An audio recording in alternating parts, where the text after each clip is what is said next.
TV KPM. Wah, cantiknya restoran ni. Tingkat 57. Nampak KLCC. Ni meja siapa ni? Akmal Nazri. Saya pergi tadi. Setup dia cantik. Mana waiter dia? Waiter. Ya, Encik. Saya nak order makan. Selamat datang ke restoran Didik TV yang viral. Ini dia. Cantik. Pelbagai menu disediakan.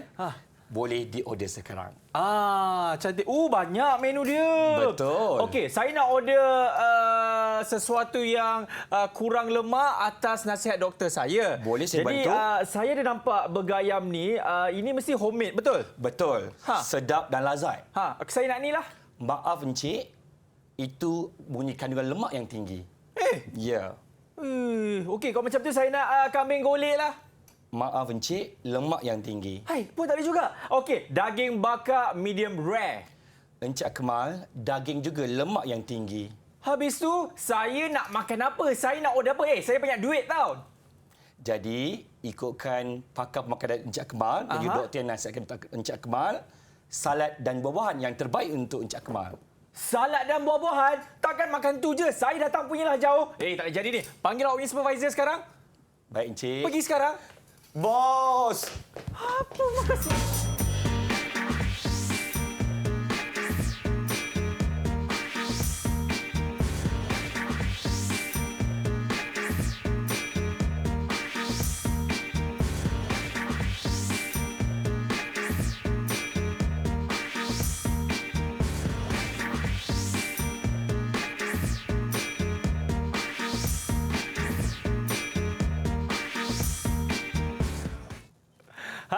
Assalamualaikum, salam sejahtera. Selamat datang ke Menengah Atas bersama dengan saya, Akmal Nazri. Saya pasti anda semua dah tahu guru yang akan mengajar kita bagi mata pelajaran sains kali ini. Tapi sebelum itu, saya juga ingin memperkenalkan juru bahasa isyarat kita. Ini dia, Cikgu Bukhari kita. Assalamualaikum, Cikgu. Apa khabar? Sentiasa tersenyum Cikgu Bukhari kita. Baiklah, inilah pelayan atau waiter yang tak nak ambil order saya tadi, iaitu Cikgu Raimi. Cikgu, Assalamualaikum. Waalaikumsalam. Dah berapa tahun dah kerja kat restoran tu, Cikgu? Alhamdulillah 5 tahun. Baru lagi. Rasanya dia kena buang tadi. Alamak. Ini Cikgu Raimi, saya pasti murid-murid dekat di luar sana tu nak tanya, sebenarnya apa kena-mengena gimmick yang kita lakukan pada awal rancangan tadi dengan kita nak belajar bagi mata pelajaran sains, Cikgu? Okey. Akmal, terima kasih. Dan hari ini sebenarnya kita nak belajar berkenaan bab 5. Tingkatan 5 iaitu sebatian karbon. Yang lebih spesifiknya adalah 54 berkenaan lemak dan juga 55 iaitu minyak sawit. Jadi dalam kehidupan harian kita memang banyak menggunakan lemak kan? Jadi ramai di akalan kita, murid-murid dan juga semua penonton tak dapat membezakan antara makanan itu mengandung lemak ataupun tidak mengandung lemak. Itulah dia, iaitu sebatian karbon, lemak dan minyak sawit. Betul. Baik, jadi tanpa membuang masa, jom kita mulakan kelas kita bersama dengan Cikgu Raimi. Silakan, Cikgu. Baik, terima kasih Akmal. Sama-sama. Jadi Akmal, pada akhir sesi pembelajaran pada hari ini, kita akan dapat menyatakan kandungan lemak dan juga serta semuanya, membanding bezakan lemak tepu dan lemak tak tepu, menjelaskan contoh kesal pengambilan makanan yang berlebihan lemak, kemudian memberikan struktur buah kelapa sawit, kemudian mengenai aspek konten minyak kelapa sawit bagi sabut dan juga isi rong, seterusnya adalah menyatakan sifat kimia bagi minyak sawit, dan seterusnya adalah menerangkan proses perimulsian dan juga kandungan nutrisi minyak sawit. Okey. Jadi apa itu lemak sebenarnya, Akmal? Ini dia. Okey. Akmal, sebenarnya lemak ini merupakan sebatian karbon organik. Okey. Kenapa nama dia karbon? Sebab dalam struktur molekulnya atau sebatiannya, lemak mengandungi banyak karbon. Okey, kenapa pula organik? Sebab organik ini adalah daripada benda hidup. Maknanya lemak ini datangnya sama ada daripada haiwan ataupun daripada tumbuhan. Okey. Dan kalau kita zoom lagi, apa yang ada di dalam sebatian lemak ini, kita ada 3 unsur utama iaitu karbon, hidrogen dan juga oksigen. Murid-murid di rumah kena ingat CHO, karbon, hidrogen dan juga oksigen. Dan ada banyak contoh makanan kita mengandung lemak lah sebenarnya dalam kehidupan harian kita. Susu, minyak kelapa, mentega, kacang, daging dan sebagainya. Betul tu. Ya. Dan Akmal dan juga murid yang sedang menonton sekarang ini, okey, lemak ini dia boleh wujud dalam dua keadaan, sama ada dalam keadaan pepejal ataupun dalam keadaan cecair pada suhu bilik. Okey, kalau dalam keadaan pepejal suhu bilik, biasanya dia datangnya daripada sumber haiwan. Okey, kita ada ayam, ada kambing, lembu, ikan yang macam Akmal minta tadi tu, semua itu adalah kategori lemak. Okey, iaitu pepejal pada suhu bilik. Dan yang kedua ialah cecair pada suhu bilik. Contohnya ialah yang datangnya daripada tumbuhan. Biasanya cecair lemak ini datangnya daripada minyak. Okey, contohnya ada banyak minyak di pasaran. Minyak kelapa sawit. Lagi apa lagi, Kemal? Minyak kelapa. Minyak kelapa. Minyak bunga matahari. Minyak zaitun dan macam-macam lagi, Kemal. Okey. Alright. Jadi kita buat uji minda lah, Kemal. Kemal dah faham dah membezakan antara lemak tepu tak tepu kan? Kejap, ni siapa yang akan jawab? Oh, semestilah Akmal.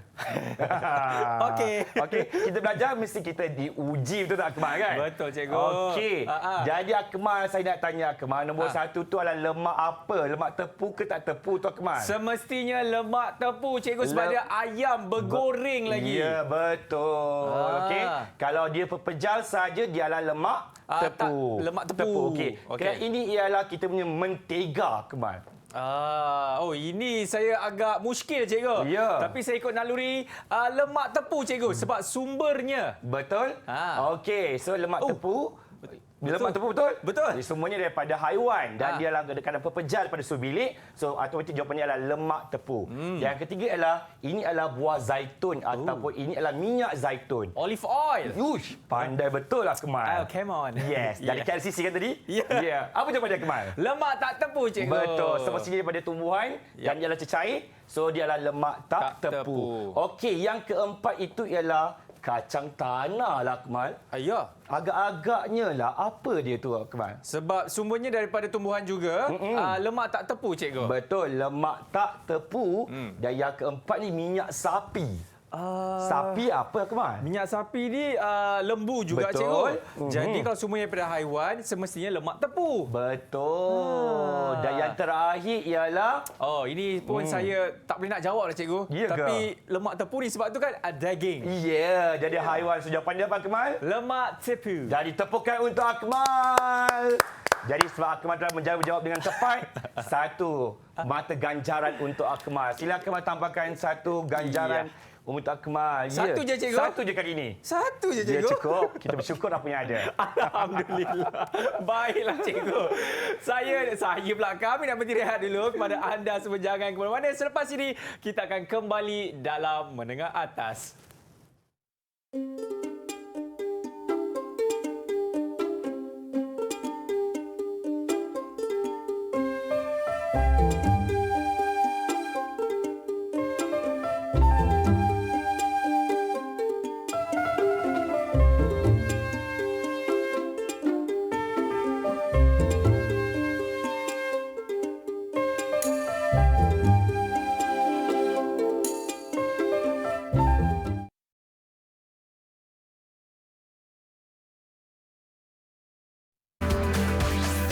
Didik TV KPM. Yap, masih lagi menyaksikan Menengah Atas bersama dengan saya, Akmal Nazri. Ingat pesanan cikgu tadi, sentiasa bersyukur. Alhamdulillah. Baiklah, Cikgu Raimi. Ya. Kita sambung balik kelas kita. Baiklah, anak murid. Terima kasih. Okey, jadi ramai yang tertanya apa itu lemak tepu dan dengan lemak tak tepu. Jadi sekarang kita akan belajar lebih spesifik, lebih mendalam kenapa satu logam lemak itu dikenali sebagai lemak tepu atau lemak tak tepu. Okey, kita lihat pada struktur molekulnya. Okey, Akmal, Akmal kena tahu satu yang huruf C ni adalah unsur bagi karbon dan H ni adalah hidrogen. Jadi satu unsur karbon dia boleh bergabung dengan 4 ikatan. Contohnya 1, 2, 3, 4 ikatannya. Okey. Jadi kalau kita lihat kat sini, semua ikatan karbon ini sudah lengkap. Sudah lengkap. Bermakna ia sudah tepu. Maksud tepu itu ialah atom hidrogen yang bebas yang di luar tidak boleh lagi masuk dekat mana-mana ikatan yang ada pada sebaikan lemak tepu tersebut. Jadi macam Akmal lah, belajar dah tepu. Maksudnya tak boleh masuk lagi. Jadi lemak tepu maksudnya hidrogen bebas ataupun yang di luar tidak boleh masuk dalam sebaikan lemak tepu itu. Okey, faham Akmal? Okey, lemak tak tepu dia adalah berlawanan dengan lemak tepu. Di mana kita lihat pada ikatannya ialah, kita lihat di sini, ikatan ini kita namakan sebagai ikatan kovalent ganda 2. Bermakna masih boleh lagi masukkan mana-mana hidrogen yang bebas untuk bergabung dengan atom karbon di sini. Jadi ia boleh masuk lagi. So dia masih belum tepu. Jadi kita namakan sebagai lemak tak tepu. Faham Akmal? Faham cikgu. Okey, jadi ini dia punya hidrogen dah maksimum, yang ini hidrogen masih belum maksimum. Boleh masuk lagi. Okey, tak tepu. Okey, baik. Seterusnya, apakah persamaan antara lemak tepu dan lemak tak tepu? Okey, yang pertama, kedua-duanya adalah merupakan sebatian organik di mana kedua-duanya datangnya daripada benda hidup. Baik. Sama ada haiwan ataupun tumbuhan. Macam tadi lah, lemak tepu daripada mana? Haiwan. Haiwan, lemak tak tepu? Tumbuhan. Pandai. Okey, kedua-duanya adalah organik. Yang kedua adalah mengandungi unsur karbon, hidrogen dan juga oksigen. Cara ingat CHO. Pandai juga Akmal. Okey, yang ketiga, kalau kita ada minyak lah contohnya Akmal, kita letak dalam air, kemudian kita kacau, adakah minyak dan air itu akan bercampur? Tidak, cikgu. Okey, kesimpulannya adalah lemak tepu dengan lemak tak tepu dia tidak akan melarut di dalam air. Okey. Yang keempat, lemak tepu dan lemak tepu ni adalah semua penting bagi asid lemak dalam badan manusia. Okey, itu ialah persamaan. Asyik Seremi dia cakap kita nak uji Akmal pula pada kita punya perbezaan. Awal cikgu Betul. Kita kena uji Akmal. Akmal ni fokus dalam kelas Seremi ataupun tidak. Baik cikgu. Jadi murid-murid di rumah pun boleh sama-sama belajar dan kita tengok adakah jawapan Akmal betul atau betul. Yep. Okey. Alright. Jadi perbezaan yang pertama adalah dari sudut sumber. Mana asalnya lemak tepu dan mana asalnya lemak tak tepu ni? Mana kita boleh dapat? Silakan Kemal. Okey, ini tadi cikgu pun dah beritahu banyak kali kepada saya dan juga murid-murid kat rumah, iaitu kalau haiwan semestinya sumbernya datang, maksud saya lemak tepu sumbernya datang daripada haiwan cikgu.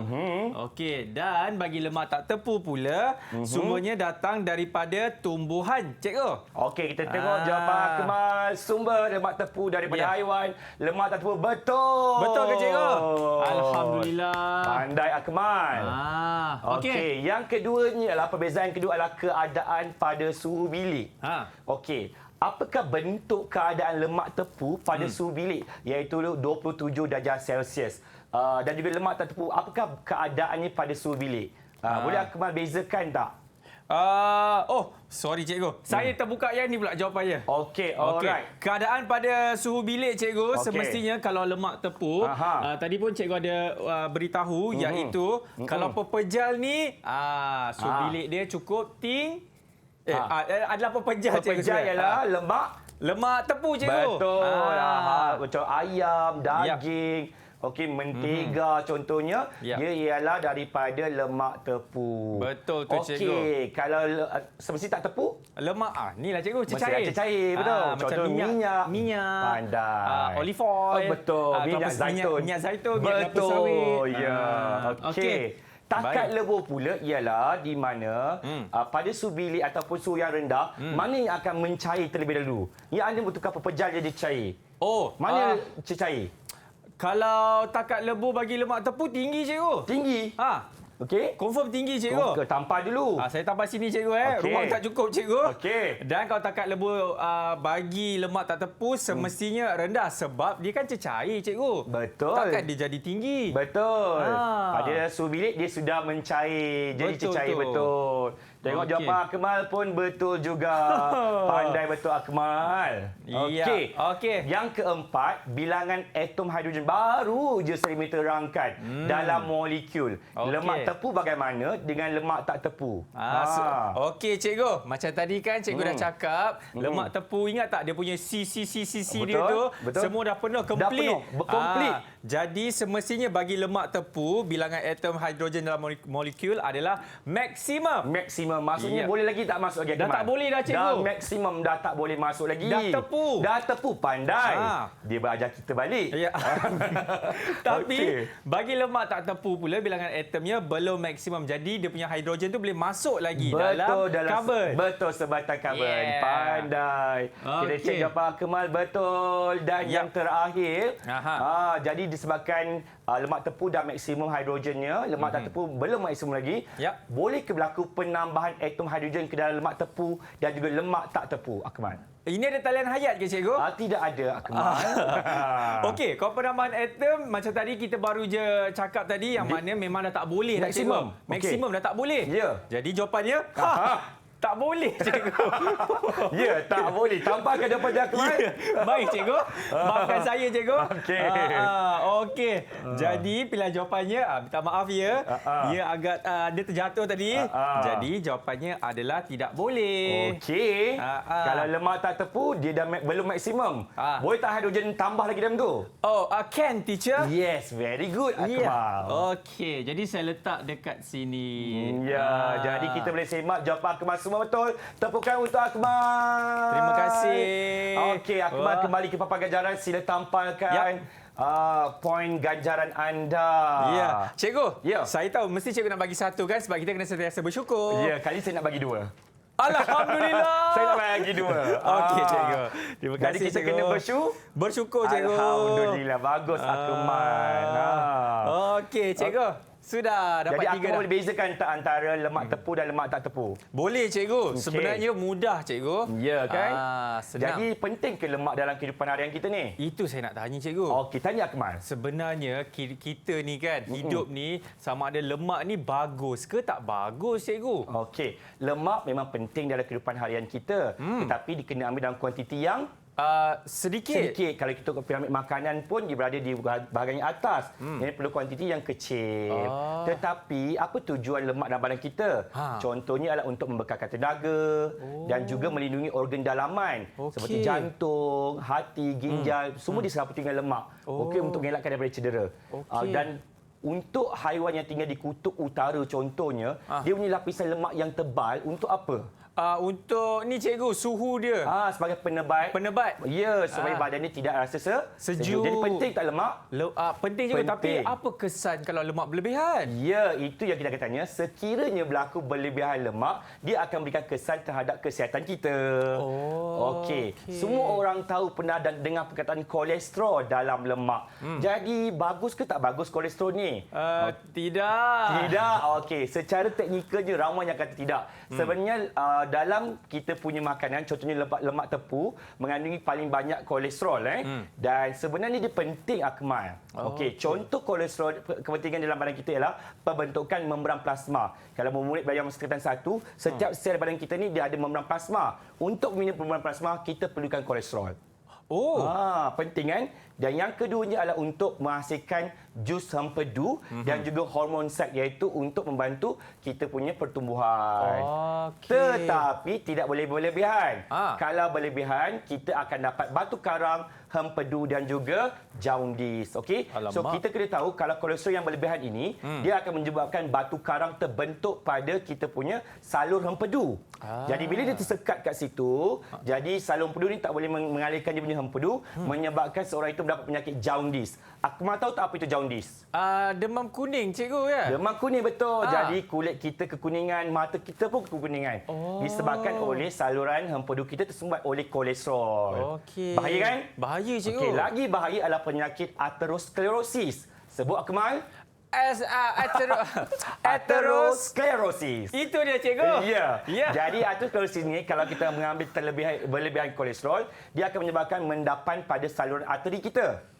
Jadi bila saluran arteri kita termendap, dia jadi sempit. Bila dia sempit akan menyebabkan pelbagai penyakit, contohnya hipertensi, iaitu tekanan darah tinggi. Betul, kena pam jantung yang kuat untuk bawa darah ni. Yang kedua ialah boleh dapat stroke kalau terkena pada kita punya otak lah kan, saluran arteri pada otak. dan semestinya boleh dapat serangan jantung. Oh, maksudnya yang kuning-kuning tu cikgu lemak lah cikgu. Betul, pandai. Oh. Yang warna kuning-kuning ni sebenarnya ialah lemak atau lebih tepat lagi ialah kolesterol. Ai, takutnya. Jangan makan lemak Akmal. Ya. Sedikit saja dalam menu kita. Ini apa pula cikgu? Seterusnya kita dah belajar mesti kita ada uji minda. Okey. Okey. Jadi kita main pop quiz Akmal. Cantik. Ada Akmal sudah bersedia? Ya, saya sudah. Pop quiz kita yang pertama soalannya. Bahan X diperlukan oleh badan untuk pembentukan membran sel dan sintesis jus empedu dan juga hormon seks. Apakah bahan tersebut?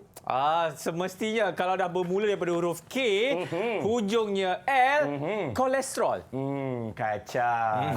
Hebat Akmal ni. Ya. Soalan yang kedua. Are you ready? Yes. Okey, karang hempedu yang tersumbat pada salur hempedu akan menyebabkan seorang itu mendapat sejenis penyakit kekuningan.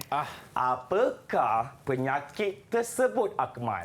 Ya, Jaundis, jaundice, cikgu.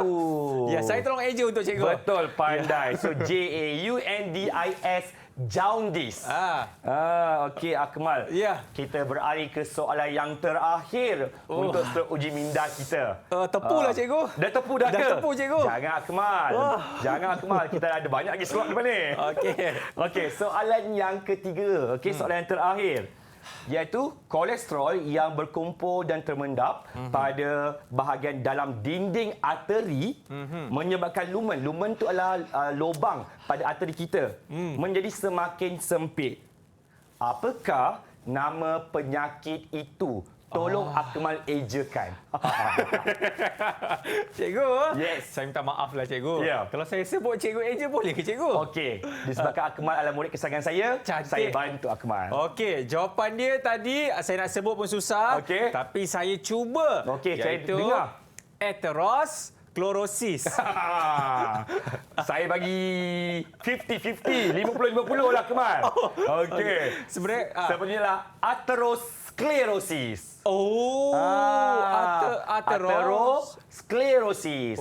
Athero ni sebenarnya Akmal dia ambil dari perkataan arteri. Arteri yang menjadi sempit. Jadi atherosclerosis. Lagi sekali Akmal. Atherosclerosis. Betul, pandai Akmal. Jadi kalau Akmal semua dah betul, seperti biasa, 1 poin untuk papan ganjaran Akmal. Ya, cikgu. 1 pun 1 lah. Yang penting kita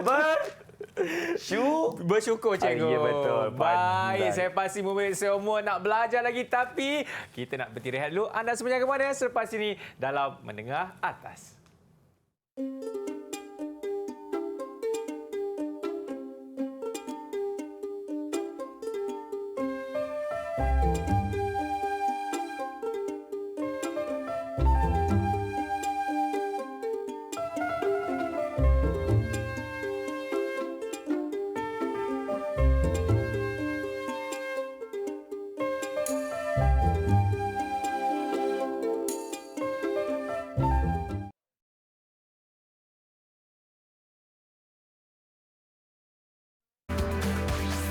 Didik TV KPM. Alright, masih lagi menyaksikan Menengah Atas bersama dengan saya Akmal Nazri dan juga Cikgu Raimi kita. Baik cikgu, tadi kita dah uji minda dan kita dah belajar macam-macam. Dan untuk kali ini pula, kita nak belajar apa pula cikgu? Okey Akmal, jadi kita akan pergi satu tempat iaitu satu ladang dan pernah ke murid-murid di rumah menyaksi dan menonton melihat pokok seperti ini? Akmal pernah tengok? Pokok kelapa sawit cikgu. Ya, kat sini dah ada depan. Pokok kelapa sawit. Pandai Akmal. Okey. Jadi ramai mungkin yang tak pernah tengok pokok kelapa sawit. Jadi saya tunjukkan gambar dia. Dan kita dekat sini ada studio juga kita bawakan buah kelapa sawit. Satu tanda Akmal. Ini yang betul punya cikgu. Ini yang betul punya yang boleh menghasilkan minyak sawit. Oh, ni bukan tipu-tipu je. Bukan tipu-tipu. Sering masuk ladang ambil sebenarnya. Oh. Cantik kan buahnya kan? Jadi Akmal, apa fungsi buah kelapa sawit ni? Itulah saya pun sebenarnya tak tahu Tak juga tahu? cikgu. Okey. Jadi sebenarnya untuk menghasilkan minyak sawit. Oh, minyak sawit. Minyak sawit. Okey. Jadi minyak sawit ini datangnya pada buah sawit. Okey. Jadi kalau kita buat keratan rentas, kita potong dia, kita akan dapat saksikan ada 3 lapisan. Okey, ada 3 bahagian struktur pada sebiji buah kelapa sawit, iaitu yang paling luas sekali ialah sabut. Okey. Okey, kemudian lapisan kedua ialah tempurung dan yang ketiga ialah isi rong. Akmal, agak-agak mana yang akan menghasilkan minyak kelapa sawit yang banyak? Isi rong. Isi rong. Ramai murid akan cakap isi rong, dia macam nampak macam isi kan? Okey, betul. Isi rong menghasilkan minyak kelapa sawit, tetapi Akmal, dia bukanlah kuantiti yang paling banyak. Kuantiti yang paling banyak ialah bahagian sabut, Akmal. Okey, dia akan mengandungi minyak sawit yang paling banyak. Sabut, Ya, yang kita gunakan di pasaran, kita masak goreng ikan ke ayam ke, datangnya banyak daripada bahagian sabut. Okey. Dan yang kedua macam Akmal kata, dia adalah bahagian isi rong. Dia juga menghasilkan minyak, tapi kuantitinya adalah kecil. Tetapi Akmal, kualitinya yang paling baik. Yang paling berkualiti. So harga dia agak mahal sedikitlah berbanding minyak pada bahagian sabut. Baik. Dan yang ketiga ialah tempurung. So tempurung ini tidak ada mengandungi sebarang minyak sawit. Faham Akmal? Faham, cikgu. Okey, baik. Baik, jadi di dalam amal sains kita boleh mengenal pasti sama adakah bahagian sabut dan juga isi rong tadi menghasilkan minyak sawit. Adakah kuantiti pada sabut lebih banyak? Okey, jadi ini adalah antara perkara yang kita boleh buat di dalam amal, iaitu menggunakan semua peralatan seperti sedawai, forset, pisau, bika, alat penekan, buah kelapa sawit, jubin putih, penyuluh bangsa dan tungku ketiga di dalam amal untuk kita buat uji kaji. So ini adalah cara dia kita perbuat. Okey, dia punya prosedur dia. Okey, yang pertama kita mesti ada buah kelapa sawit lah. Okey, kemudian kita kena basuh dan kita bersihkan dan kita masukkan ke dalam air yang mendidih. Baik. Okey, so kita biarkan dia mendidih sehingga lebih kurang 20 minit. Okey, Akmal rasa kita panaskan kenapa? Untuk apa? Saya rasa untuk mengasingkan. Okey, asalnya rasanya lembut ke keras, Akmal? Keras, cikgu. Keras. Okey, jadi tujuan kita memanaskan satu untuk melembutkan dia. Yang kedua macam apa tadi, mengasingkan apa? Mengasingkan daripada dia Sabut punya sabut dan tempurung. Isi rong. Betul, pandai. Jadi bila dia dah lembut, okey, so mudahlah step yang seterusnya adalah kita nak mengasingkan antara sabut dan juga tempurung dan juga isi rongnya. Okey, selepas kita dah mengasingkan bahagian sabut dan juga isi rong, kita menggunakan alat iaitu alat penekan untuk memerah minyak yang terdapat pada sabut dan juga isi rong untuk dapatkan hasilnya. Jadi murid-murid, Serimi ada buat aktiviti ini di Makmal Sains. Jom sama-sama kita saksikan bagaimana aktiviti ini dilakukan untuk menentukan kandungan minyak pada sabut dan juga isi rong. Let's go. Langkah pertama, menyediakan bahan dan radas, iaitu 10 biji buah kelapa sawit, forceps, pisau, alat penekan, penunuh bangsen, tungku kaki 3, kas sedawai dan jubin putih. Langkah yang kedua ialah mula memanaskan air. Manakala langkah yang ketiga, pilih 10 biji buah kelapa sawit, dicuci dan seterusnya dimasukkan ke dalam air yang telah dipanaskan. Langkah keempat, panaskan buah kelapa sawit sehingga mendidih selama 20 minit. Langkah yang kelima, keluarkan buah kelapa sawit dari bikar dengan menggunakan forceps dan asingkan sabut daripada tempurung buah kelapa sawit. Langkah yang keenam, masukkan sabut ke dalam alat penekan untuk diperah. Kumpulkan minyak sawit yang diekstrak daripada sabut di dalam bikar. Ulang langkah yang sama dengan menggantikan sabut dengan isi rong. Langkah ketujuh, bandingkan dan bezakan kuantiti minyak yang diekstrakkan daripada sabut dan isi rong. Catat kuantiti minyak yang dikumpul di dalam bikar. Wah, cikgu. Seronoknya buat eksperimen tu, cikgu. Betul, kalau Akmal ada di sekolah Seremi, kita boleh buat sama-sama nanti. Soon. InsyaAllah. Okey. Jadi Jadi Akmal, ini adalah keputusan yang telah kita dapat daripada uji kaji yang dilakukan dalam Akmal. Okey. Jadi yang ini kita lihat ialah daripada yang ini Seremi bulatkan. Ini adalah pada bahagian sabut dan yang ini pula ialah pada bahagian isi rong. Boleh tak Akmal menjawab? Okey. minyak diekstrak daripada sabut, berapakah kuantiti dia dan juga isi rong, banyak atau sedikit macam tu. Okey, tadi pun kita dah bincangkan dah mengenai ini cikgu. Semestinya kalau sabut ini dia lebih banyak berbanding daripada isi rong. Betul. Tetapi walaupun isi rong tu dia sedikit, Tapi dia lebih berkualiti. Betul, pandai berbanding Akmal. sabut. Walaupun kita tanya, tapi Akmal boleh menghurai dengan sangat baik. Jadi tengok sabut, kita tengok dia punya kuantitinya lebih banyak. Kalau untuk isi rong, kuantiti dia sedikit. Jadi aktiviti ini dapat membuktikan bahawa sabut punya lebih banyak minyak berbanding dengan isi rong. Ya, warna dia pun berbeza cikgu. Betul, Apa betul. yang saya perasan? Ya, sebab dia lebih berkualiti dia punya minyak. Okey, jadi Akmal betul jawapan. Saya ingin bagi satu lagi point untuk papan ganjaran Akmal. Ya, terima kasih cikgu. Baik, alright, saya tampalkan dekat sini. Cantik. Alright, pandailah Akmal. Okey, sekarang ni kita dah tahu minyak kan? Jadi kita akan zoom lagi bentuk molekul minyak. Macam mana bentuk molekul? Macam ini bentuknya, molekul minyak sawit. Dalam satu minyak sawit, dia akan ada satu molekul glycerol bergabung dengan 1, 2, 3 asid lemak. Jadi barulah akan jadi satu molekul minyak. Okey. So asid lemak ni ada banyak jenis lah di pasaran. Okey, ada contohnya asid lemak tepung, asid palmitik, juga asid stearik. Kemudian asid lemak tak tepung ialah asid olik dan juga asid linolik. Okey. Alright. Jadi apa pula kandungan nutrisi? Iaitu kalau kita makan minyak sawit tu bagus tak bagus? Adakah dia membekalkan nutrisi kepada manusia? Sebenarnya ada. Yang pertama, lemak. Walaupun kita lemak tidak bagus untuk kesihatan, minyak sawit punya lemak dia adalah seimbang. Maksud seimbang ni Akmal, dia kandungan lemak tepung dan lemak tepung dia memang orang kata cukup-cukup untuk badan manusia. Tidak berlebihan, tidak berkurangan. Okey, so sangat baguslah minyak sawit Malaysia ini. Yang keduanya, minyak sawit mengandungi vitamin. Contohnya adalah vitamin E dan juga vitamin A. So, sangat bagus untuk kesihatan. Okay? Dan yang ketiga, minyak sawit juga mengandungi bahan antioksidan. Iaitu bahan yang seperti karotina yang berfungsi untuk melambatkan atau menghentikan proses pengoksidan. Akmal tahu tak proses pengoksidan ini akan menyebabkan kita cepat tua?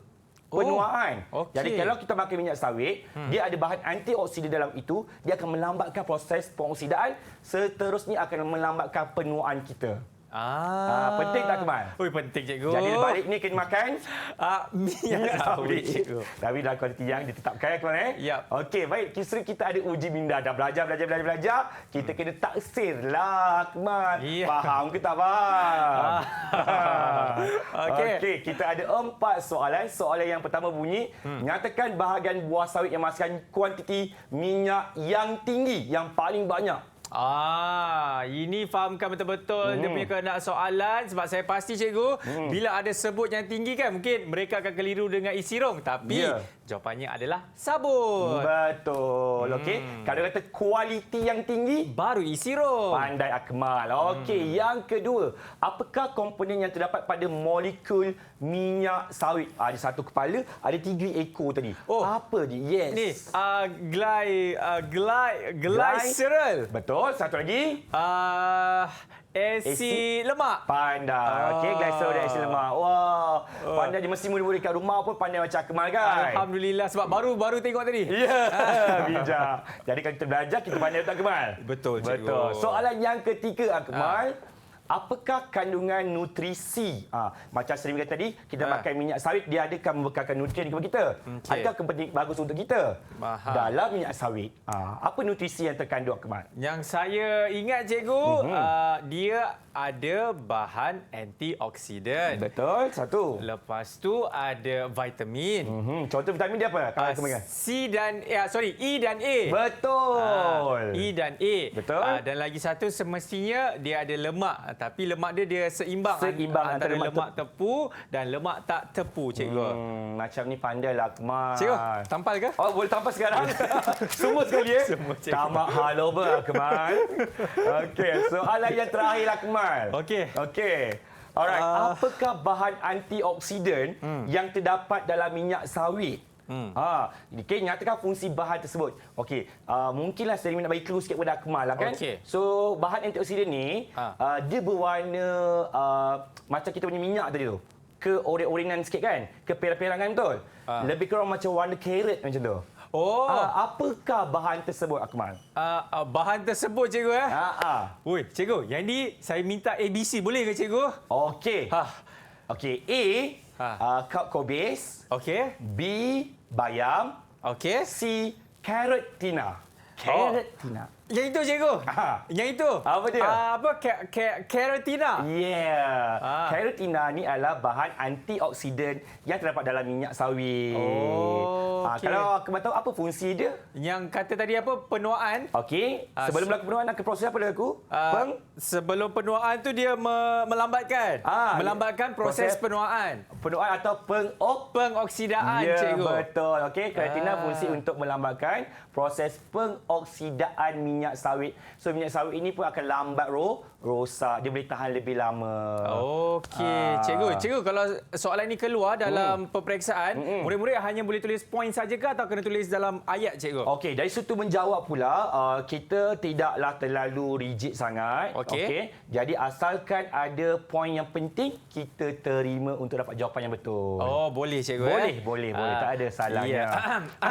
Jadi Akmal dah jawab 4 dengan betul. Berapa saya nak bagikan ini? 4. Saya bagi 2 untuk Akmal. Akmal 4 ke? Alhamdulillah, 2 lah, cikgu. Okey, silakan. Sentiasa bersyukur. Kita bersyukur. Jangan tamak.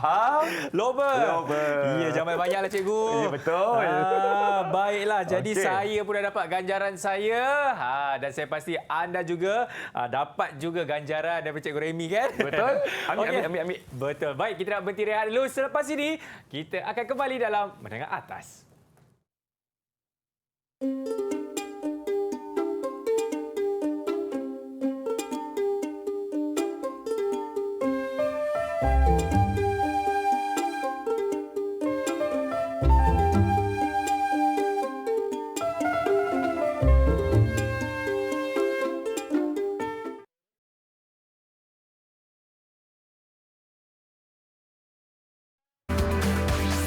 Didik TV KPM. Alright, masih lagi menyaksikan Menengah Atas bersama dengan saya, Akmal Nazri. Ini, di tangan saya, inilah dia biji kelapa sawit. Yang mana tadi cikgu ada melakukan eksperimen, kan? Yang di mana daripada ini mengeluarkan minyaknya. Jangan keliru pula. Oh, sikitnya kalau ada satu tandan tu, cikgu. Tak, yang tadi tu 10 biji macam ni lah biji-bijinya. Betul, cikgu? Betul, Akmal. Wah, ini saya buat balik, Boleh, Akmal. Boleh buat di rumah nanti. Alright, cikgu. Jom kita sambung balik kita punya kelas. Silakan. Okey, jadi terima kasih Akmal. Jadi kita dah kenal apa itu minyak sawit, apakah dia punya struktur molekulnya, okey, apakah nutrisinya. Sekarang ini Seremi akan terangkan sifat kimia bagi minyak sawit. Okay, yang pertama ialah pengoksidaan minyak sawit. So minyak sawit bergabung dengan oksigen. Nama pun Akmal ialah proses pengoksidaan. Perkataan oksida ini merujuk kepada perkataan oksigen. Jadi iaitu minyak sawit bergabung dengan oksigen dan dalam tindak balas. Pengoksidan minyak sawit ini akan menghasilkan radikal bebas dan juga sebatan yang berbahaya kepada kesihatan manusia. Jadi maknanya ialah minyak sawit yang telah teroksida ini tidak bagus untuk kesihatan sebab dia ada bahan radikal yang berbahaya ini, Akmal. Jadi kita kena pastikan minyak sawit yang kita pakai itu tidak terdedah kepada udara terlalu lama dan kalau bolehlah kalau kita memasak menggoreng jangan gunakan berulang-ulang kali. Kita khawatiri dah berlaku pengoksidaan minyak sawit. Okey. Bahaya kan, Akmal, kan? Bahaya, cikgu. Okey, sifat yang kedua ialah hidrolisis minyak sawit. Tadi adalah pengoksidaan melibatkan oksigen. Sekarang adalah perkataan hidro, Akmal. Hidro ini adalah merujuk kepada perkataan air. Hidro ialah air. Jadi minyak sawit bertindak balas dengan air.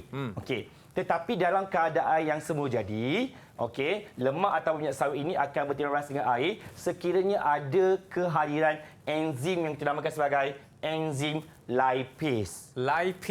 Dan kalau dalam badan kita, enzim lipase ini dihasilkan oleh hati yang disimpan dalam pundi hempedu. Dan proses ini akan memecahkan lemak kepada glycerol dan juga asid lemak. Molekul komponen kecil yang tadi, Akmal. So maknanya macam saya kata tadi, satu molekul ni adalah besar, minyak. Bila terkena sahaja air bercampur dengan lipase, dia akan dipecahkan kepada komponennya. So dia akan jadi glycerol yang jadi asid lemak. Dia akan dikecilkan, dipecahkan. Okey. Itu ialah hidrolisis. Dan itu berlaku di dalam badan kita iaitu di bahagian duodenum. Okey, sebab kita makan minyak kan? Okey. So minyak itu perlu dipecahkan supaya boleh diserap oleh kita punya usus kecil nanti. So untuk pecahkan kita perlukan enzim lipase. Enzim lipase. Alright. Seterusnya ialah pengesteran. Ester ni apa pula? Okey, ester ni ialah apabila minyak kita ataupun asid lemak dalam minyak dia bertindak balas dengan alkohol. Okey, dia bertindak balas dengan alkohol untuk menghasilkan bahan itu, kita namakan dia sebagai ester. Sebab itu proses itu adalah pengesteran. Boleh pengesteran iaitu bertindak balas dengan alkohol untuk menghasilkan ester. Contoh dalam kehidupan harian kita iaitu untuk menghasilkan biodiesel minyak sawit. Akmal tahu tak sekarang ini diesel boleh dihasilkan daripada minyak sawit? Boleh jadi cikgu, kita tak menggunakan petroleum lagi sebab dia lebih mesra alam dan tidak mencemarkan alam sekitar. Jadi minyak masak kita yang dah pakai kita boleh dikumpul semula, kita hantar ke pusat-pusat kumpulan untuk diubah suai melakukan proses pengesteran untuk menghasilkan ester ataupun methyl ester iaitu biodiesel minyak sawit. Nice. Okey. Alright, seterusnya ialah proses pengimulsian. Okey. Apa itu pengimulsian minyak sawit? So, minyak sawit kita ini dia dalam bentuk halus kan. Jadi badan kita sukar untuk pecahkan minyak tersebut. Jadi secara semula jadinya boleh berlaku proses pengimulsian di dalam badan kita iaitu memecahkan minyak sawit secara fizikal dari saiz yang besar menjadi saiz yang lebih kecil. Semakin bertambah jumlah luas permukaan minyak, semakin bertambah kadar pencernaan minyak sawit. Maknanya ialah lebih kecil, lebih besar dia punya luas permukaan, lebih baik. So pengimulsian minyak sawit dalam badan dilakukan oleh jus hempedu di dalam hati kita. Tengok dekat mana? Ini contohnya lah eksperimen yang boleh kita buat. So kita ada minyak sawit.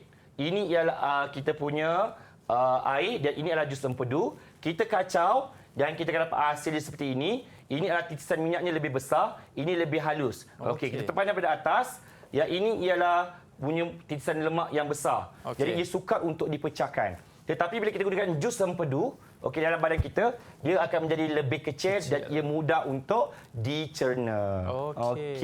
Inilah kita punya struktur di mana pundi empedu kita akan menyimpan jus empedu di sini. Di mana dia akan dikeluarkan, so akan berlaku tindak balas bersama dengan minyak sawit yang kita makan.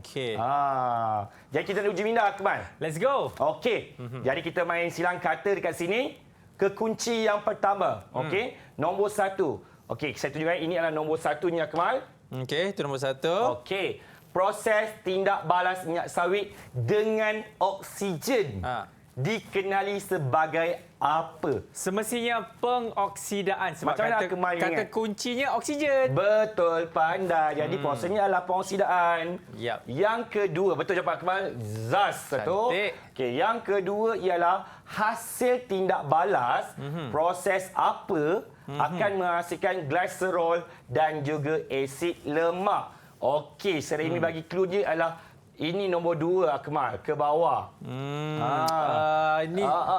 Kalau glycerol dengan asid lemak, hidrolisis. Melibatkan apa? Dia Hidro ialah air. Iaitu tindak balas bersama dengan air. Pandai, Akmal. Soalan yang ketiga. Proses pengesteran akan menukarkan minyak sawit menjadi apa? Yang ini nombor 3, Akmal. Ke bawah ni, Akmal. Ke bawah. Pengesteran akan menghasilkan apa?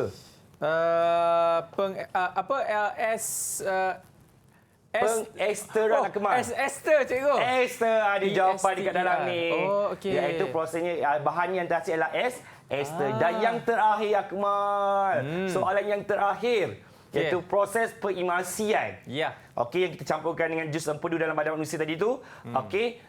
menggunakan jus apa lah bagi rahsia yang dihasilkan oleh hati. Apakah jus itu? Ya, semestinya bukan fresh orange, bukan carrot juice, Bukan. tapi hempedu. Jawapan dia Hempedu. Pandai Ya. Akmal. Jadi betul Akmal, tolong tampalkan. Saya ingin bagi 2 untuk Akmal. 2, cikgu. 2. Ini yang terakhir bukan? Betul yang terakhir. Okey, Wah. cikgu. Jangan tamak lupa. Okey. Baik, cikgu. Okey. Jadi, cikgu, sambil-sambil saya tampal Okey. ni, mungkin cikgu boleh berikan rumusan apa yang kita dah belajar untuk kali ini, cikgu. Silakan. Okey, jadi hari ini kita belajar tentang lemak dan juga minyak sawit. Jadi, sekali sepandang kita tahu bahawa lemak itu ataupun minyak sawit itu mungkin kita pandang negatif, ada kolesterol lah, tak bagus untuk kesihatan lah. Sebenarnya ia perlu tapi dalam kuantiti yang seimbang dan Yap. juga dalam kuantiti yang ditetapkan. Okey. Okey. Jadi, bahan-bahan ini semestinya kalau kita boleh dapatkan dekat mana? Portal Sumberku Kementerian Pendidikan Malaysia. Ya, okey, cikgu, dari segi prestasi keseluruhan anak murid cikgu tu yang begitu Allahu Akbar, Ya Allah. hebatnya. Yang tadi kat KLCC tadi kan? Saya nak balas dendam ni. Tak ada. Okey. Kita boleh lihat di situ Akmal berpegang pengajaran Akmal dekat sana. Kita lihat 1, 2, 3, 4, 5, 6, 7, 8. Oh, ada kecil satu. Ini tak ada noktah, Tak cikgu. ada nota. Ya. Jadi secara keseluruhannya saya ingin menilai pentadbiran keseluruhan Akmal pada hari ini sangat cemerlang. Alhamdulillah. Terima Tahniah, kasih Akmal. juga cikgu di atas bantuan cikgu juga. Dan saya pasti murid-murid dan guru-guru di luar sana, kalau nak buat bahan-bahan rujukan, dekat mana cikgu? Boleh dapatkan di portal Sumberku. Alright, itu dia yang ada dekat bawah kaca TV anda sekarang ini. Ya. Cikgu Suraimi, terima kasih banyak-banyak kerana Sama-sama. ajarkan saya dan juga murid-murid dekat rumah tu mengenai mata pelajaran sains, iaitu babnya sebatian karbon, lemak dan minyak sawit. Cikgu, saya yang dah lama tak mengikuti bab ini pun dah ingat semula, dah faham cikgu. Terima kasih banyak cikgu. Alhamdulillah. Dan juga terima kasih kepada anda semua. Kita akan jumpa lagi di dalam episod seterusnya. Saya Akmal Nazri. Assalamualaikum. Bye-bye.